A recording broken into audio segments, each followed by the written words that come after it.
would you do if you were given a cancer diagnosis? Would you listen to your doctor and undergo damaging chemotherapy and radiation treatment? Or would you look at the cause of the illness and try to rectify that? My guest today will tell you what he did and how he beat the big C. Welcome to the Fabulous Health Show. I'm your host, Terri Chrisman, and I'm a whole food, plant-based nutritionist, and this show gives you the tools to help you obtain optimal health so that you can live a long, happy life and age with grace and vitality. It's episode 56, and today I'm joined by Mr James Brabanec, an ex-Airforce journalist who was given the bad news that he had prostate cancer back in 2017, and he chose his own path to regain his health. Almost 5 years later, he's living his best life, and he's with me today on the Fabulous Health Show. Welcome, James. Thank you. It's a delight to be here. So thank you so much for coming here today to the Fabulous Health Show. So let's talk about the beginning. Now, I know that most men over 50 have unusual cells in their prostates. Many of them are benign, but many go in to form prostate cancer. So tell us how you learned that your cells were abnormal and what went through your mind at the time. I need to preface my cancer story with just giving listeners a little background. I met the woman who'd be my wife in 2014. I thought so much of her that in 2015, I asked her to marry me. And we got married in 2016, April 24, to be specific.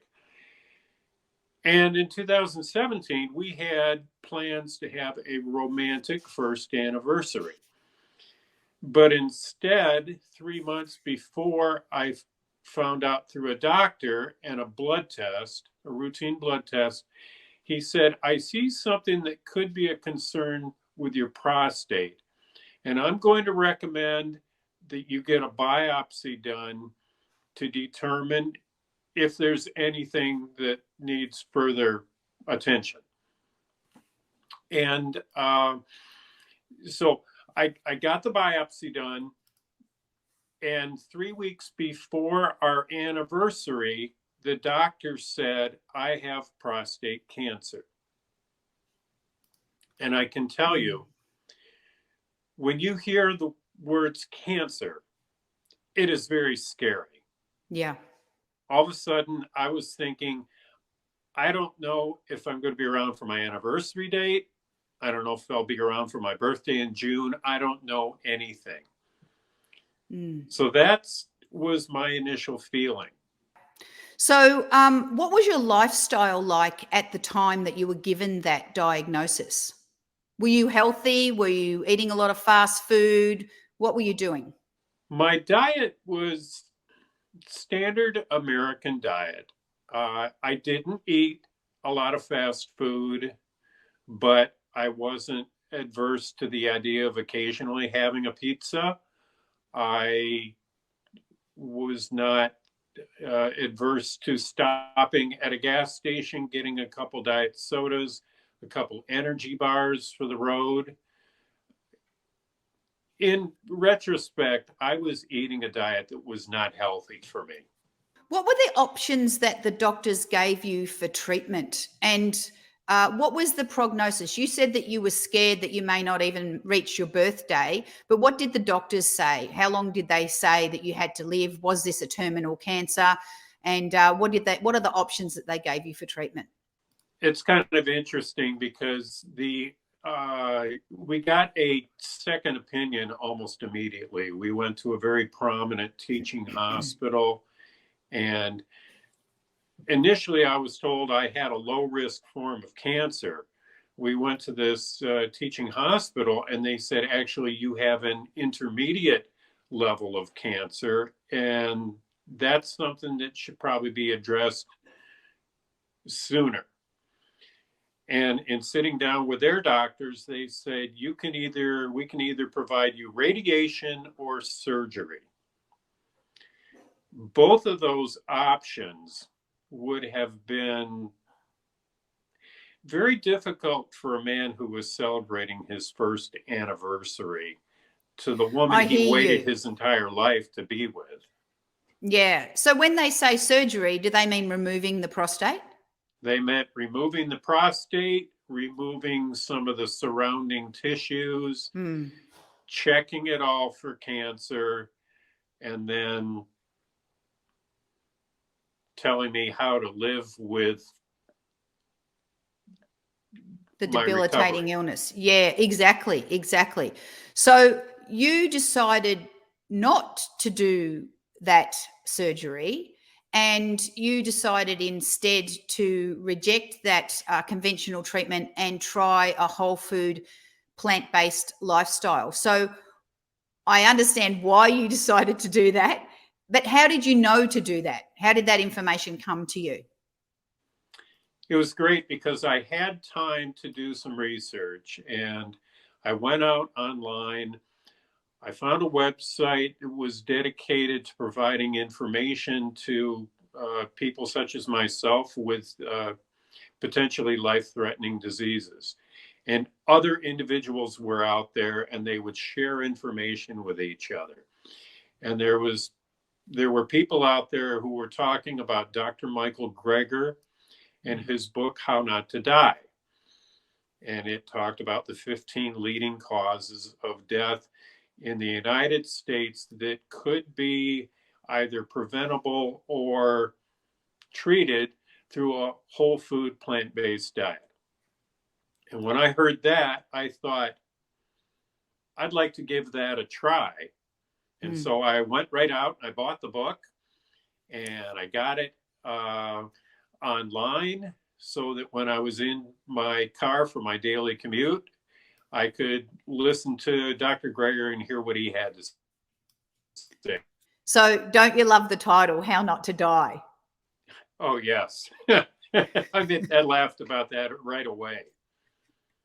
Yeah, it's fantastic. So, what did you find was the most difficult thing for you to give up when you changed your lifestyle to whole food plant based?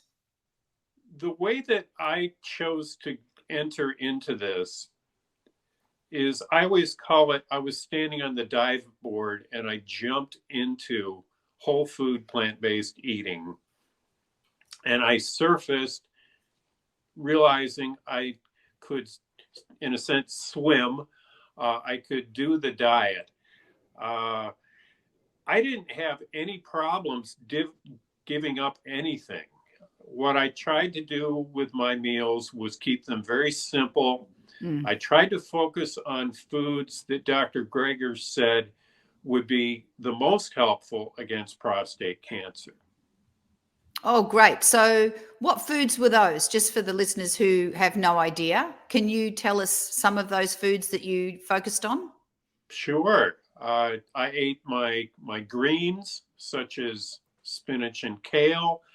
Uh, One thing that I used to do back in the day was I made a smoothie that my wife said tastes like wallpaper paste.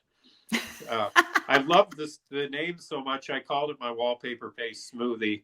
And what it consisted of was uh, mushrooms, broccoli, like I said, the greens. There was soy milk in it, blackberries, blueberries, a variety of herbs and spices, all with potential cancer benefits, in a That's sense, to them. fantastic because that sounds a challenge. Mushrooms, greens, you know what I mean? Like for breakfast, it sounds a challenge. But I guess when you sweeten it up with some berries and herbs and whatnot, it actually was palatable to you, if not to your wife. At times, it tasted really good. I put cocoa powder in it, I put dates Nice. in it, Ah, there and you go.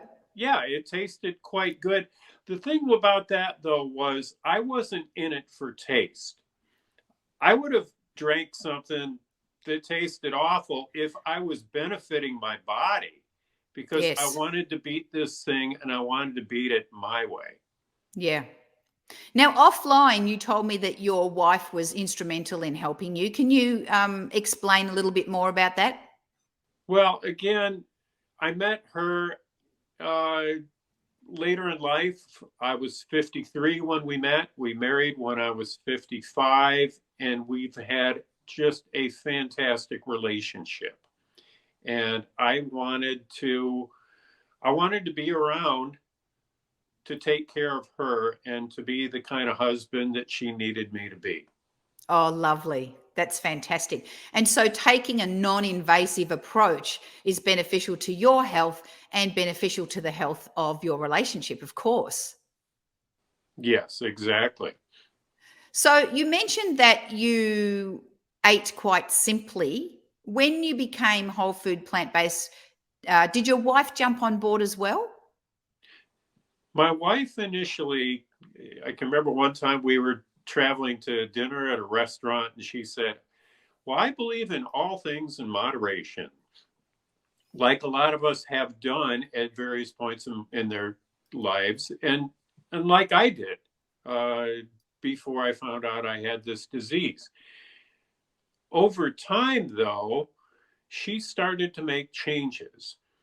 And the eggs that she used to eat, she no longer ate. She started eating avocado toast, the creamer that she put in her coffee, which was really not something good for a woman who herself is a breast cancer survivor. She got rid of that and she went to a plant-based milk. She now is 9 months along in this plant-based journey herself, and she loves it as much as I do. Oh, that's fantastic. And I'm just going to make a mention here that I think it's quite difficult if you're in a relationship and you want, well, one person wants to change their way of eating to be more healthy, and the other person is maybe a little bit hesitant or reticent to do so. I find that you really need to let them come along at their own pace, don't you? And the greatest way to help somebody with their health is through modeling.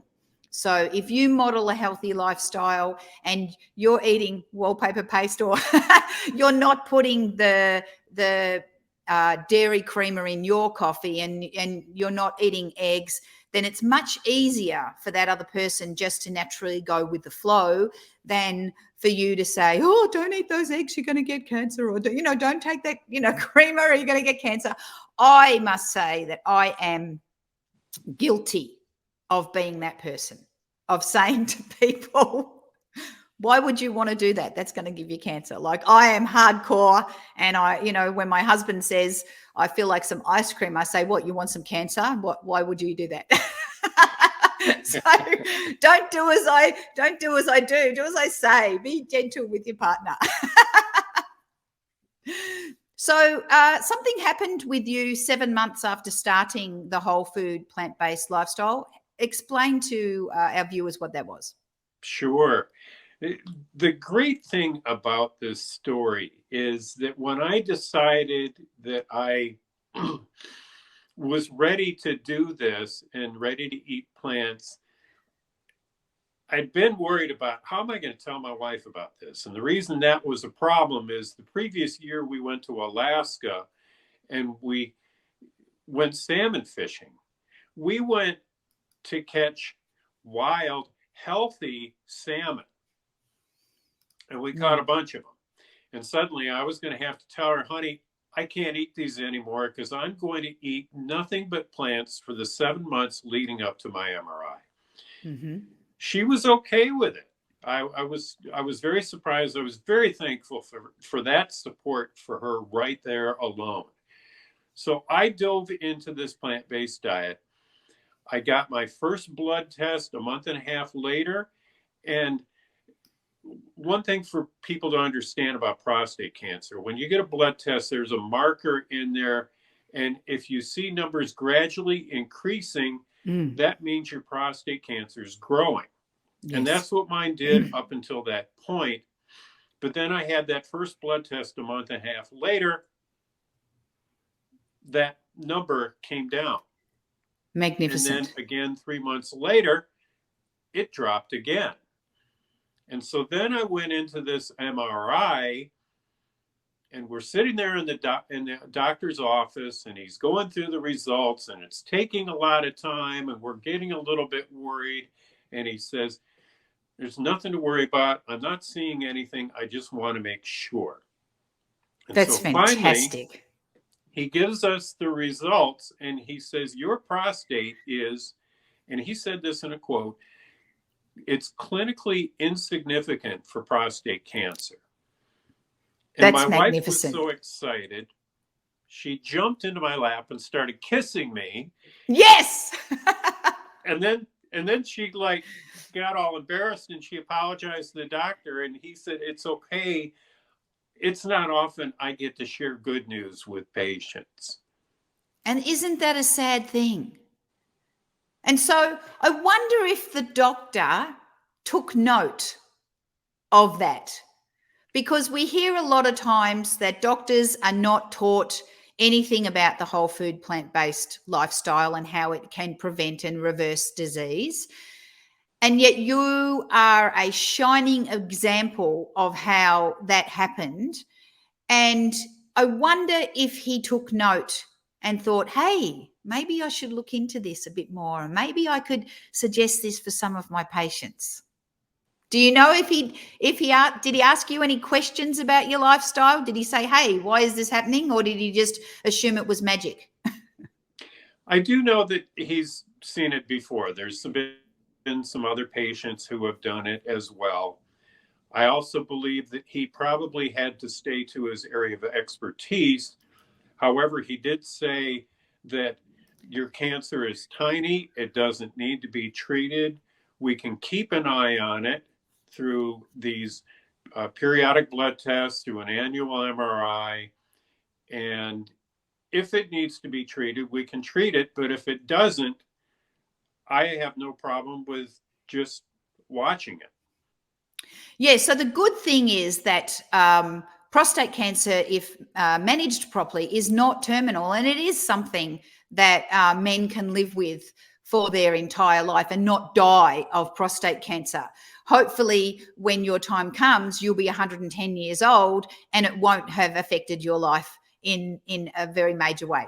So my next question is, you mentioned that you had blood tests, and obviously blood tests that are specific to looking at the markers in your prostate.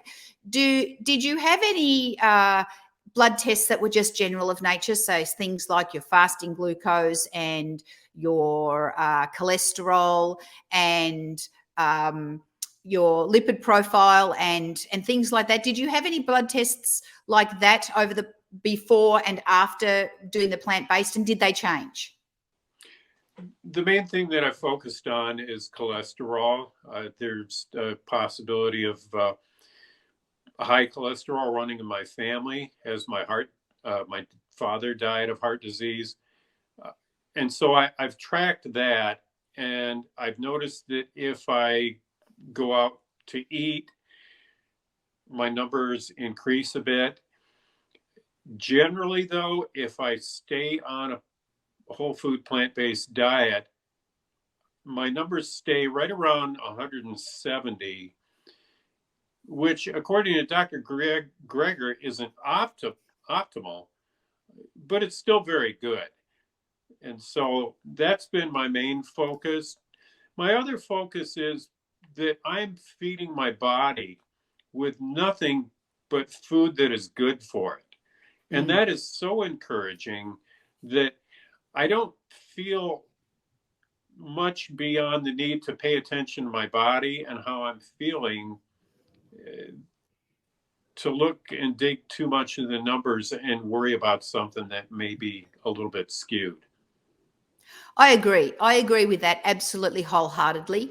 I think that having blood tests and looking at the markers of disease is important if you are transitioning. So if you're just starting if you, for example, if you're eating a standard American diet, or you know that there's something wrong, or you know you're unhealthy, you get those blood tests to see your starting markers. And then, after 6 months or a year, you get them again and see how they've changed. But you're right. If you are fueling your body with whole plant foods, you are actually doing everything you can to keep yourself healthy.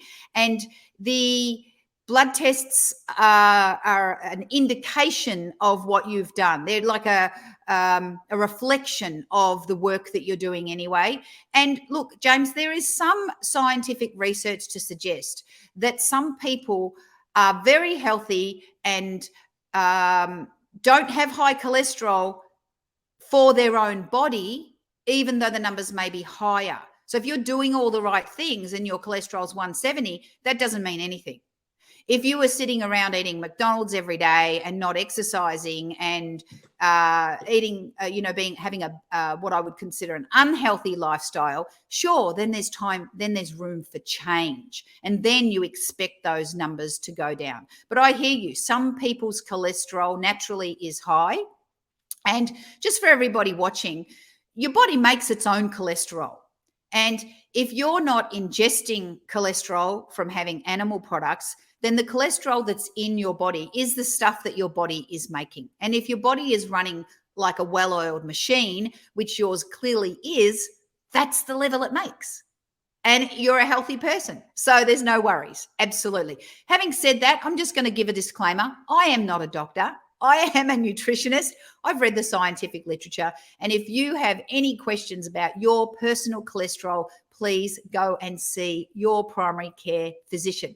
Okay, James, enough of my ranting. What would be your advice to men over 40 in reference to protecting their health, knowing what you know now?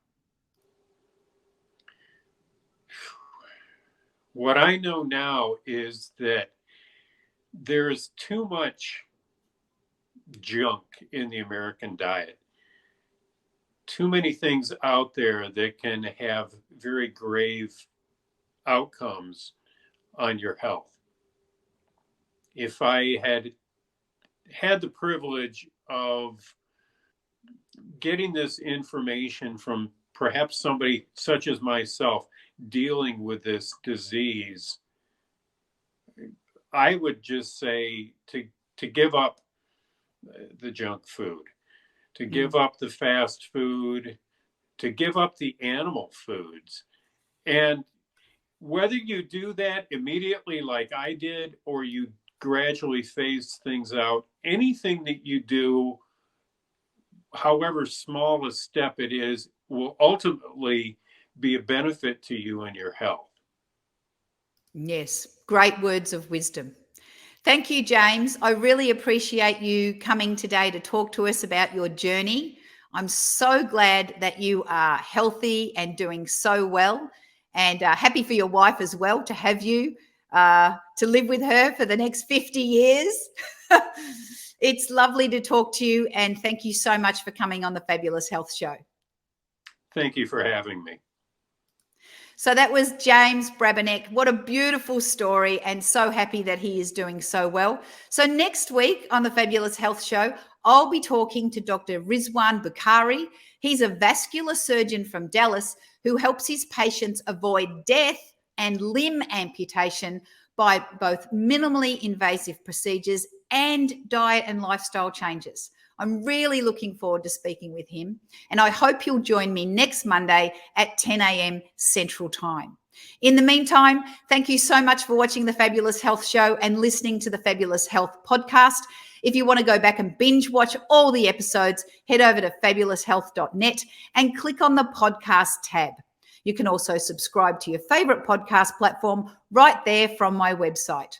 And if you're curious about a whole food, plant-based lifestyle and want to take your health to the next level, you can join my online course, The Quick Road to Fabulous Weight Loss, or see me for private consultation. I'd love to help you obtain fabulous health. So have a fabulous day, and I'll see you next week. See you later.